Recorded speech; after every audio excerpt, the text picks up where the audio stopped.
কেমন আছেন? আছি তো ভালো। বর্তমানে রোদের তাপমাত্রা বেশি, পেঁয়াজের দাম কম, আবার রসুনের দাম কম, আবার এই যে ভুট্টার দাম কম। এই যে ভুট্টার দাম কম। কি করি আর কি না করি চিন্তায় পাচ্ছি না। পেঁয়াজ বর্তমানে 15 টাকা কেজি, খেরের দাম বেশি 500 টাকা পণ। এখন খের কিনতে পারতেছি না, এই জন্য আমি ঘাস কাটতে আইলাম। গরুকে খাদ্য দিতে হবে, ছাগলকে খাদ্য দিতে হবে। প্রচণ্ড রোদের তাপ, এই জন্য আমি ভুট্টা ক্ষেতের কাছে বসে আছি। এই যে রোদের তাপ খুব। কয়টা ছাগল আপনার? গরু বর্তমানে কয়টা? আমার ছাগল আছে 4টা, আর গরু? গরু আছে 3টা। তা কারি যে কিভাবে করেন? কারি কতগুলো লাগে দিনে? আর দিনে আমার কারি লাগে 5 ঘন্টা। 5 ঘন্টা কারি? হ্যাঁ, তো 5 ঘন্টা কারির দাম তো মোটামুটি 150 টাকা। 150, হ্যাঁ 150 মতো পড়ে। কারণ পেঁয়াজের দামও কম। কি করি, বর্তমান খুব মুশকিল হয়ে গেল। কতগুলো ঘাস ছিলেছেন? ওই বস্তা আর হচ্ছে কিছুক্ষণ পর। এই যে এখনো ঘাস কাটতেছি। এটা ভিডিওটা দেখুন। অনেক স্পিডে ঘাস ছিলাচ্ছে আমার বড় ভাই, তার কারণ অনেক দক্ষ মানুষ এই বিষয়গুলোতে।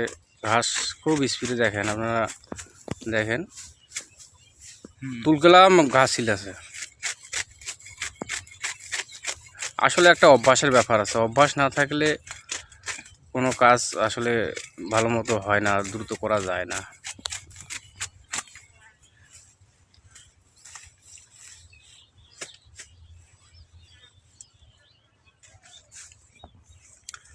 কিছু বলবেন? যদি বলার থাকে বলেন দর্শকের উদ্দেশ্যে। বলবো, দর্শক তো বুঝবে না কৃষকের কি যন্ত্রণা।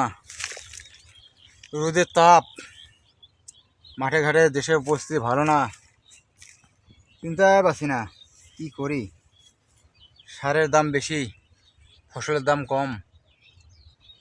গরুর যে এত কারির দাম বেশি এবার, মানে সব কারি তো ওষুধে ঝাঁপ দিয়ে শেষ হয়ে গেছে। এই জন্য ঘাসের চাহিদাও খুব। ঘাস আইলের মধ্যে পাওয়া যাচ্ছে না, সবাই আজ পয়লে ঘাস কাটতেছে। এই জন্য আইলাম একটু। এই দিকে দেখা, এই যে একটু কপি, বর্তমানে এখানে কপি আছে। এখানে একটু ঘাস রসুন ক্ষেতের মধ্যে, এটা একটু তুলবো।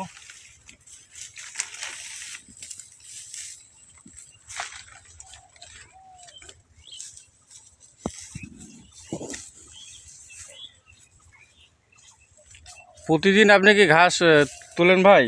প্রতিদিনই আসতে হয়। আর যদি জল বৃষ্টি হয় তখন কিভাবে কি তখন করেন? একটু কারি একটু কম করে খাওয়াবো।